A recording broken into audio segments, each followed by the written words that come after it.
Olá, estamos aqui inaugurando esse espaço de apoio virtual aos nossos meninos, estudantes do Colégio Augusto Laranja, e nós vamos trabalhar hoje, especificamente na sexta série, o conteúdo da avaliação mensal.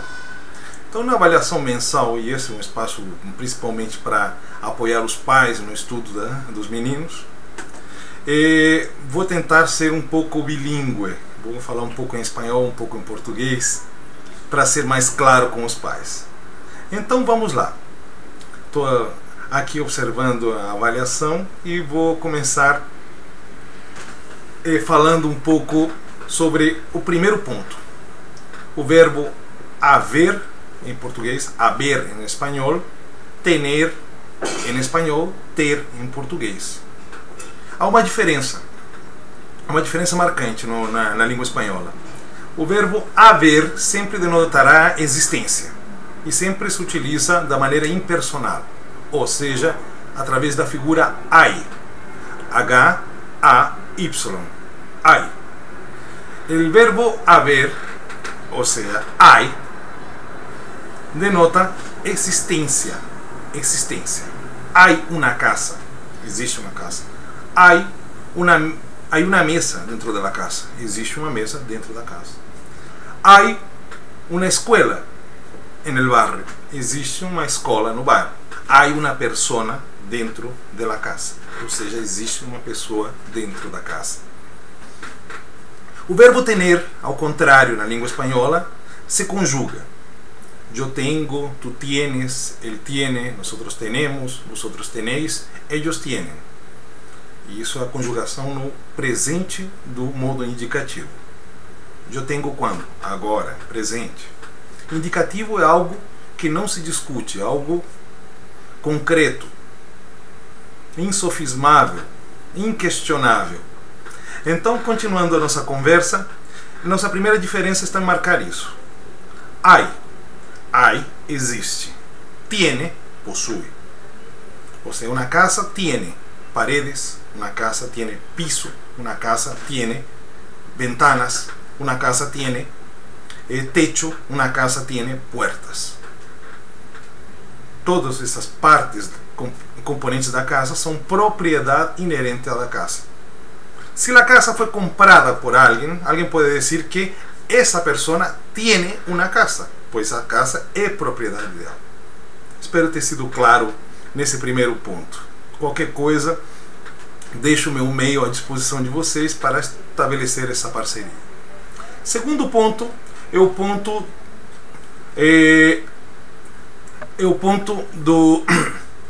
da interpretação de texto.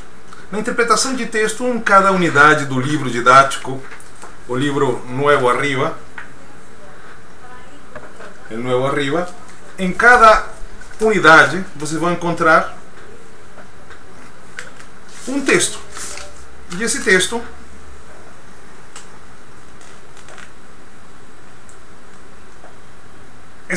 tem perguntas, tem questões, enfim.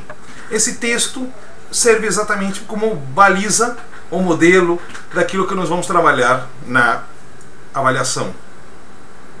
Depois do texto, nós vamos trabalhar a questão dos verbos pronominales.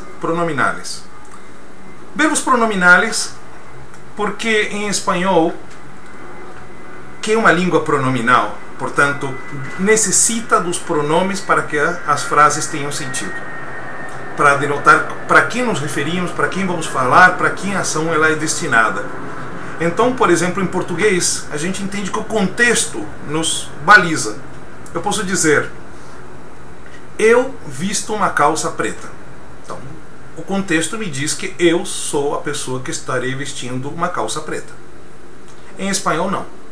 Se eu utilizar os pronomes personais, que esses meninos já conhecem, já estudamos bastante, mas vou lembrar um pouco.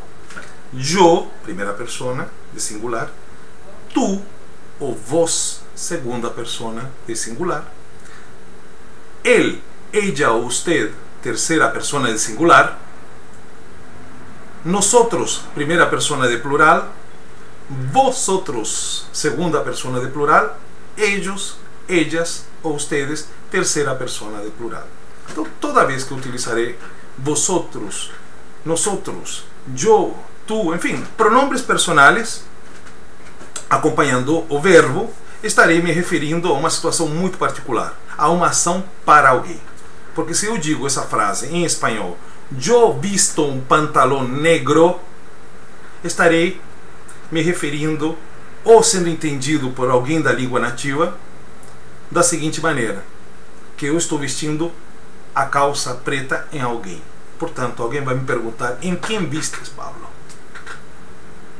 E se ao usar os pronombres personais junto com o verbo dou esse entendimento, então como fica a situação se eu quero apenas complementar esse entendimento do português? Ou seja, eu quero falar que sou eu quem visto a minha calça preta ou uma calça preta em mim.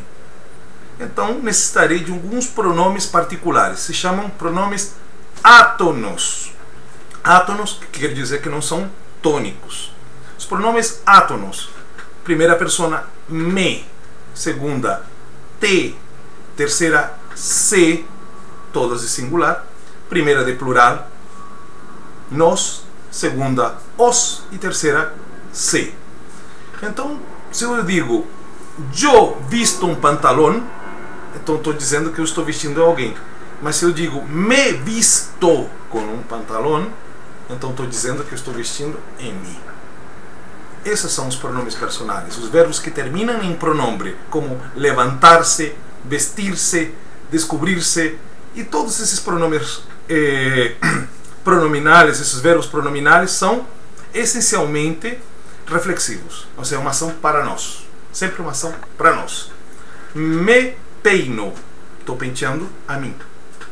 Me lavo, estou lavando a mim. Então o verbo seria peinar-se, lavar-se. Se eu uso apenas o verbo lavar, terei que acompanhá-lo com um pronome personal. Eu lavo, ou tu, ou seja, tu peinas. Então você penteia alguém, eu ou eu lavo alguém. Essa é a grande diferença dos pronomes. Depois, o terceiro ponto aqui que eu estou notando é sobre as horas. As horas em espanhol. As horas em espanhol se dividem em dois momentos. Uma, meia hora, como em português, 2:30, 3:30, 4:30, 5:30. E a segunda, por quartos de hora. 2:15, 3:15, 15:15. Então, até os 30 minutos é como em português, 12:15, salvo quarto, claro. Que é a mesma coisa que dizer 2:15. Você fala 2:30 em português, ou 2:30, tanto faz. Em espanhol você diz las 2:30 ou las 2:30, não há problema. Eu posso falar também, são las 2:15 ou 2:15. Essa primeira meia hora não há problema nenhum. A partir daí, começa uma contagem diferente. Se são 18:40, horário que eu quero falar, curiosamente em espanhol não se utiliza um conceito de 18, 19, 20. Esses horários não são ditos dessa maneira. Existem os conceitos mañana, de manhã, tarde, que vai até as 8 horas da noite, e a partir das 8 horas começa o conceito noche. As madrugadas são como em português. Vocês falam às 3 da manhã. Em espanhol, 3 de la mañana. Então, muito parecido.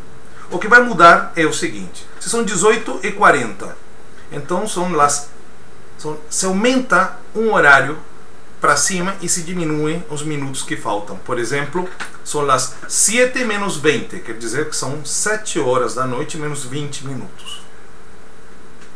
Se são as 4:40, 4:50, então são as 5 menos 10. E assim vai. Passou da meia hora, menos nos minutos e mais na hora. Se aumenta uma hora sempre e se diminui pelos minutos que faltam. Essa é mais ou menos a dica que eu tenho a dar sobre as horas. Depois, os dias da semana. lunes, martes, miércoles, jueves, viernes, sábado, domingo.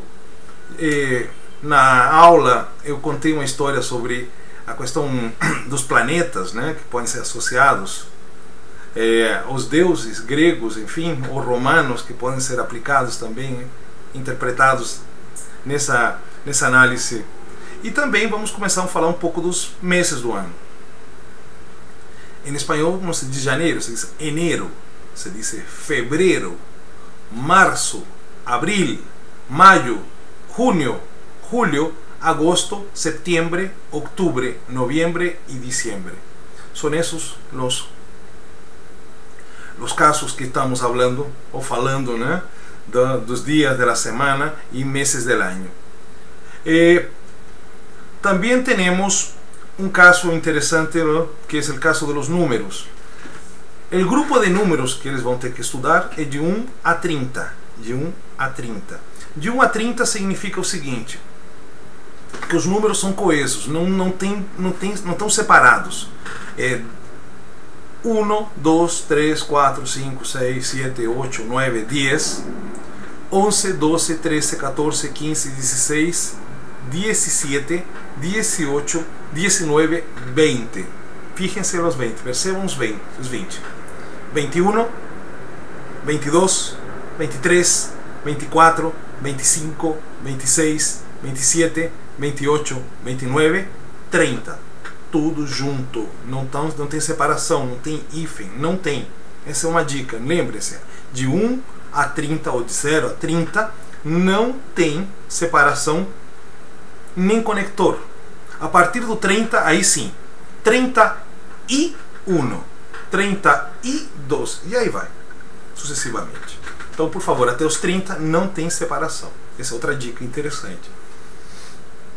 Por último, vamos falar sobre verbos irregulares com diptongação. Então, o que eu espero de verbos com diptongação? Primeiro, ter claro o que é irregular, um verbo irregular. Quando falamos de irregularidade, estamos falando de forma. Já expliquei para os meninos que o verbo é essencialmente dividido em 3 partes: forma, tempo e modo. Forma. A forma regular, já que a definição de verbo é uma raiz, um radical, mais um infinitivo. Cantar, ar, infinitivo. Comer, infinitivo. Viver, ir, infinitivo. Se o verbo é formado por um infinitivo e um radical ou uma raiz, se o infinitivo é ar, ou ir, o resto é a raiz. Portanto, não tem muito mistério. Agora, se essa raiz, ao conjugar, ela não é modificada, por exemplo, eu canto, verbo cantar, cant seria a raiz, ar infinitivo. Então, eu canto, presente de indicativo. Tu cantas, ele canta, cantamos, cantais, canta. Essa raiz não foi modificada. Quando o verbo não modifica sua raiz, então é um verbo que nós chamamos na sua forma regular. Um verbo irregular é um verbo que modifica a sua raiz. Exemplo, verbo ser. Eu sou, verbo ser. Tu eres. Ele és. Olha só como a raiz foi modificada. Então é um verbo irregular, ao contrário do verbo regular, que é aquele que não modifica a sua raiz. Então, por último, como eu estava explicando, esses verbos irregulares em presente de indicativo têm uma irregularidade muito particular. Se chama diptongação. Diptongo é quando separamos por sílabas uma palavra e dentro de uma sílaba encontramos 2 vogais juntas. Alguns verbos em infinitivo mudam as suas raízes e essas, por isso, por mudar sua raiz, é um verbo irregular. Na página especificamente 50, a ver, 50, encontramos verbos irregulares em presente de indicativo de diptongação. Tem uma lista de verbos irregulares e esses verbos irregulares têm que ser memorizados, naturalizados, aprendidos. Eu diria incorporados ao vocabulário. Essa é a tarefa. Esses verbos podem ser pronominais ou não. Pronominais se terminam em C, ou infinitivo se terminar em infinitivo. Ar, ou ir. Então recomendo que fiquem atentos que alguns verbos têm uma variação de transformação da letra E em IE e outros a letra O em UE. Atentos com essa página. Qualquer coisa, mais uma vez, me chame. E eu desejo uma excelente avaliação, um bom estudo. Contamos aí com a parceria. Qualquer coisa é só me inscrever. Estaremos juntos. Lembro que, por favor, não me inscreva 1 ou 2 dias antes da avaliação, né? Que certamente só vai ser possível responder depois da avaliação. Tá bom? Grande abraço para vocês. Tchau.